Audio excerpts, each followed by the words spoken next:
A'udzubillahi minasyaitonirrajim. Bismillahirrahmanirrahim. Assalamualaikum warahmatullahi wabarakatuh. Alhamdulillahirabbil alamin. Wassalatu wassalamu ala nabiyyina Muhammadin wa ala alihi wa ashabihi ajmain. Ya al-haq adkhilna mudkhala sidqin wa akhrijna mukhraja sidqin wa ja'alna min ladunka sultanan nasira. Ja'al haqq wa zahaqal batil.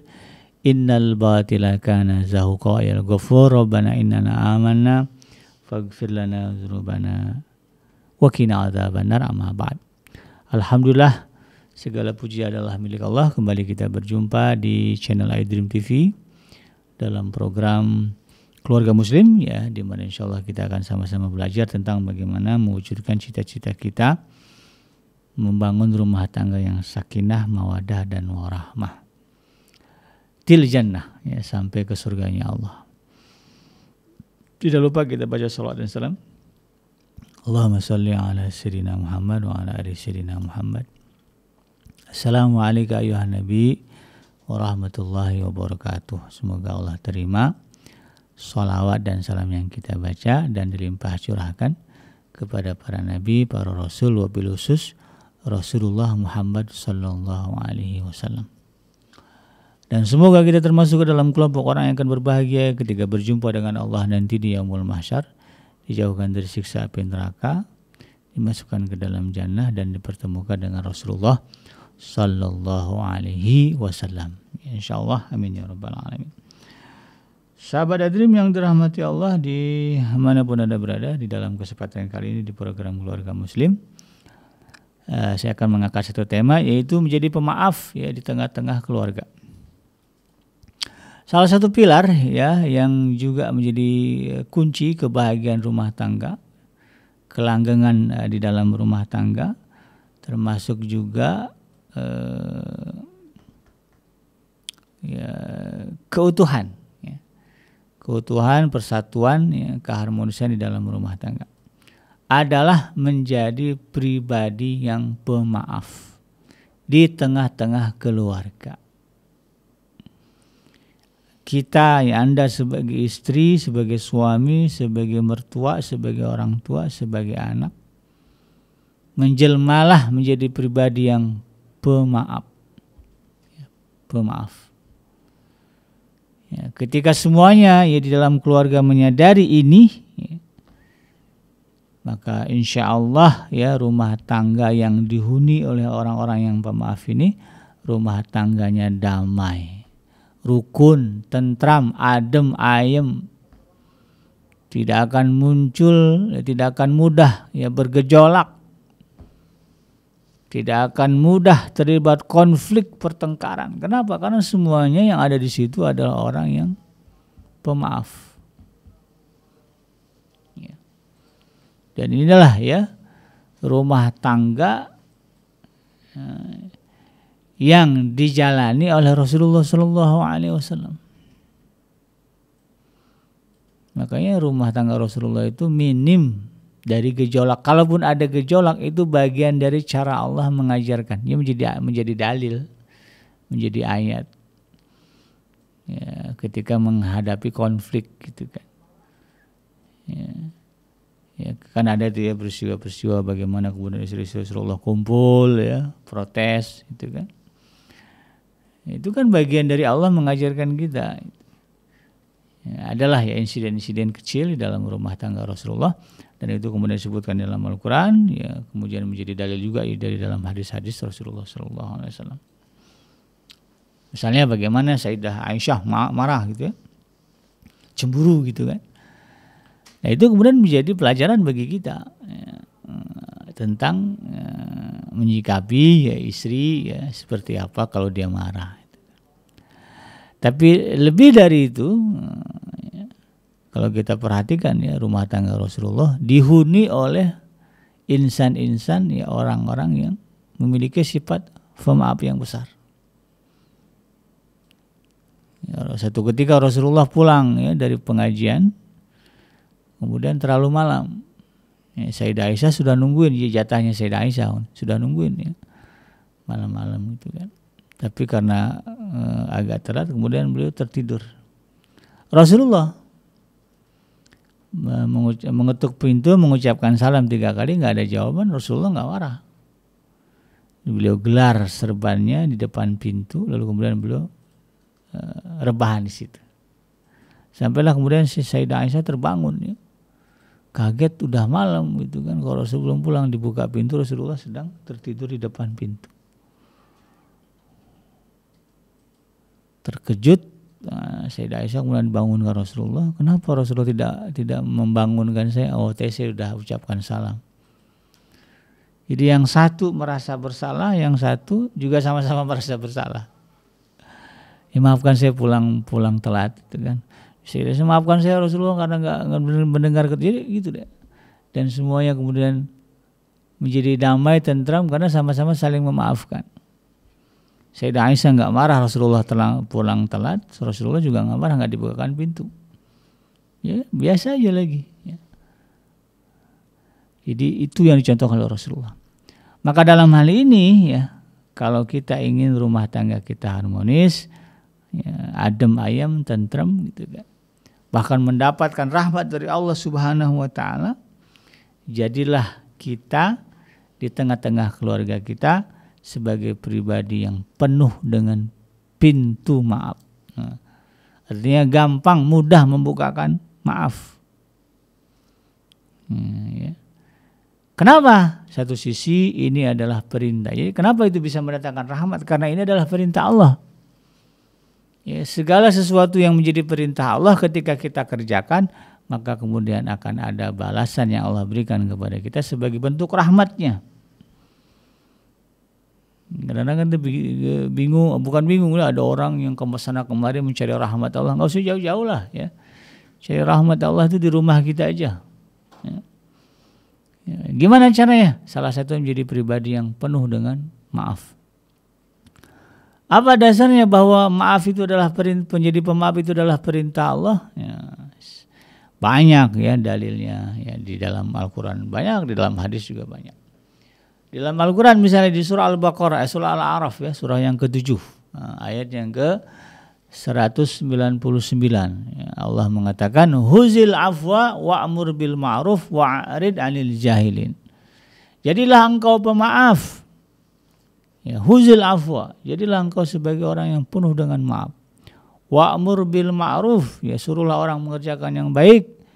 Wa'rid 'anil jahilin, dan berpalinglah dari orang-orang yang bodoh. Ya, ini perintah dari Allah. Jadilah engkau pemaaf. Maka kita yang sebagai suami kalau dengar ayat ini harusnya tersentak, ya Allah, yang selama ini saya suka memendam marah ya, nggak mau maafin gitu ya, jadi pribadi yang pendendam, hidup penuh tekanan jadinya. Wajar kalau kemudian sering perang dingin gitu kan, suaminya mau marah-marah ya nggak berani, istrinya lebih galak, akhirnya mendem aja. Istri juga sama kalau begitu. Nah ini kalau rumah tangga model begini nih, nanti ujung-ujungnya kalau nggak stroke kanker. Nah, istri biasanya kanker ya, suami stroke. Nah, kenapa? Karena itu tadi ya, ada emosi, kemarahan ya, yang kemudian dipendam jadi dendam. Padahal solusinya mudah, jadilah pemaaf. Ya. Di dalam surah Al-Imran ya, ayat yang ke-159, surah yang ketiga ya, Allah mengatakan walau kunta fadlan ghalidhal qalbi lan fadhu min haulik fa'fu anhum. Ya, ini Allah konteksnya berbicara kepada Nabi Muhammad, sekiranya engkau Muhammad ya bersikap keras lagi berhati kasar ya, tentulah mereka akan menjauh dari sekelilingmu. Nah, lalu apa perintahnya? Fa'fu anhum, maka maafkanlah. Jadi Rasulullah saja ya, sukses dakwahnya karena beliau adalah seorang pemaaf. Nah, kita okelah nggak berbicara visi misi dakwah ya, tapi kita bicara bagaimana visi misi membangun rumah tangga di dalam kehidupan kita. Maka kalau kita ya, menjadi pribadi yang pemaaf, maka rumah tangga kita, apa tujuan yang ingin kita capai dalam rumah tangga kita, insya Allah akan tercapai. Rasulullah itu berhasil dakwahnya. Umatnya banyak ya, kalau boleh disebut dari mulai Nabi Allah Adam sampai Nabi Muhammad, maka nanti umat yang paling banyak itu umatnya Nabi Muhammad. karena kesuksesan dakwah beliau. Apa kunci suksesnya? Salah satu adalah menjadi pribadi yang pemaaf. Maka kalau kita ingin rumah tangga kita sukses, ya kita ingin sukses di dalam berumah tangga dalam artian minim konflik, kemudian anak-anak tumbuh menjadi pribadi yang baik, ya, mendatangkan masalah dan manfaat bagi orang banyak, ya, anak-anak kita ini, maka jadilah pribadi yang pemaaf. Anak melakukan kesalahan gitu ya, didepankan dulu maafnya dulu. Karena kalau nggak maaf dulu yang kedepankan, yang muncul adalah emosi. Kalau sudah emosi nggak bisa terkontrol, biasanya main tangan. Maka muncullah istilah KDRT. Di episode yang lalu sudah kita bahas bagaimana Allah dan Rasulnya mengharamkan KDRT. Ya awalnya dari situ. Ya sebetulnya salah satu kunci mencegah terjadinya kekerasan di dalam rumah tangga adalah menjadi pribadi-pribadi yang pemaaf. Ya, belajar ya bagaimana mudah memaafkan orang lain. Mudah memaafkan kesalahan anggota keluarga kita. Menantu ya nggak suka dengan mertuanya, sikap mertuanya. Kalau disikapi dengan maaf, maka insya Allah tidak akan jadi konflik, tidak akan jadi perang menantu versus mertua. Mertua nggak suka dengan menantunya, ya gara-gara sikapnya misalnya, ya disuruh bikin ini, yang dibikin lain misalnya, itu kan. Jadi omongan misalnya, masakannya nggak enak lah.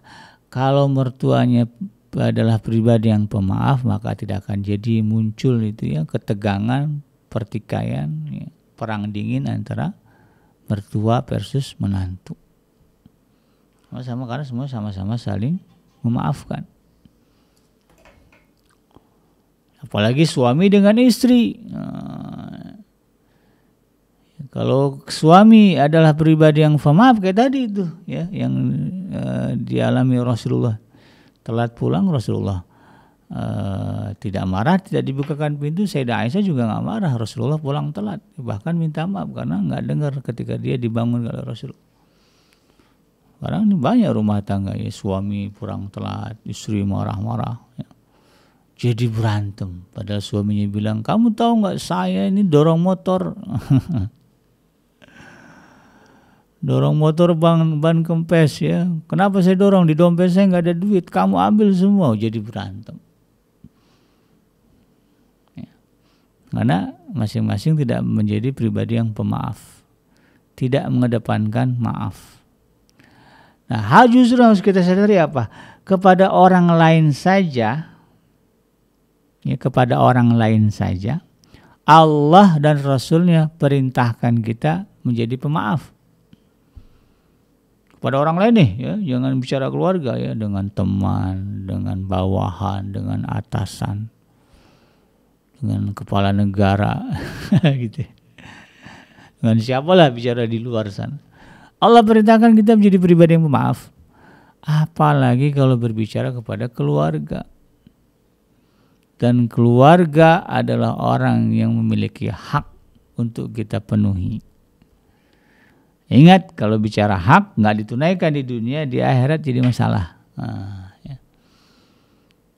Jadi mendapatkan maaf ya, dari anggota keluarga itu bagian dari hak. Anak punya hak untuk dimaafkan oleh orang tuanya ketika dia melakukan kesalahan. Orang tua juga punya hak atas anaknya ketika dia melakukan kesalahan.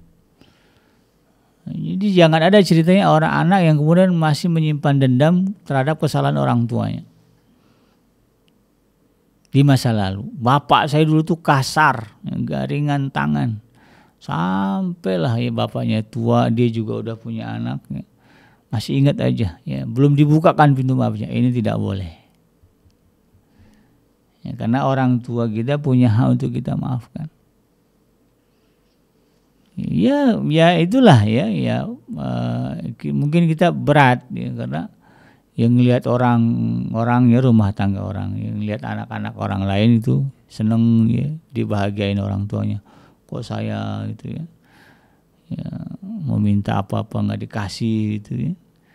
Ya misalnya nggak sama lah ya. Lalu kemudian jangan itu jadikan sebagai bahan untuk dendam. Tapi justru ketika kita memaafkan,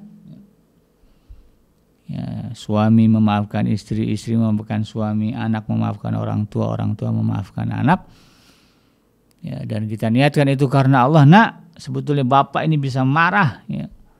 Susah bagi bapak memaafkan kesalahan kamu, tetapi Allah perintahkan bapak memaafkan kamu, sebab memaafkan.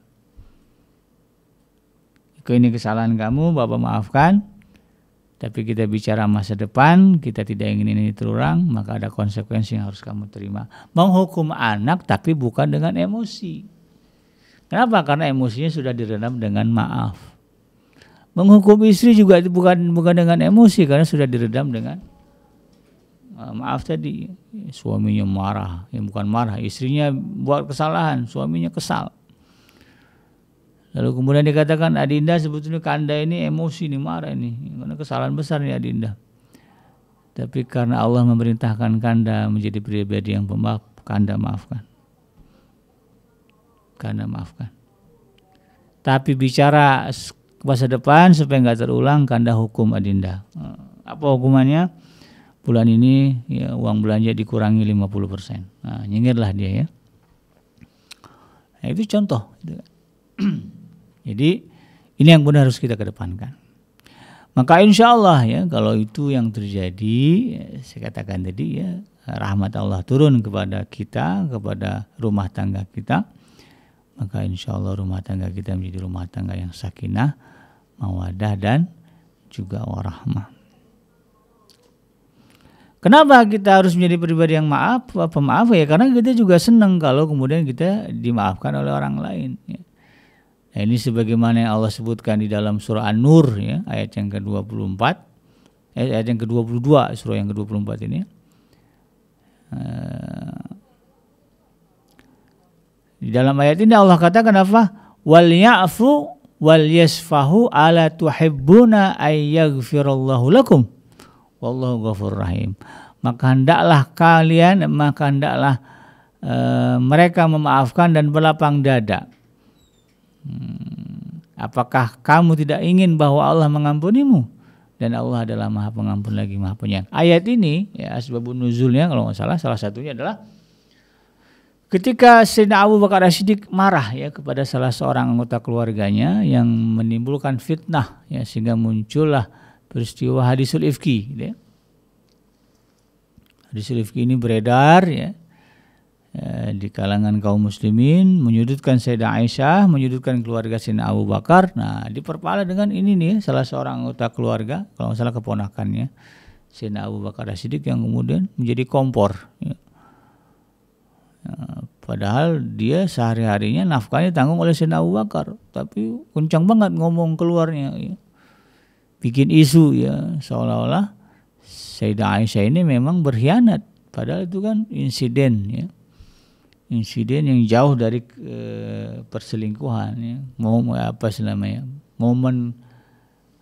Momentumnya itu ya pas begitu gitu kan.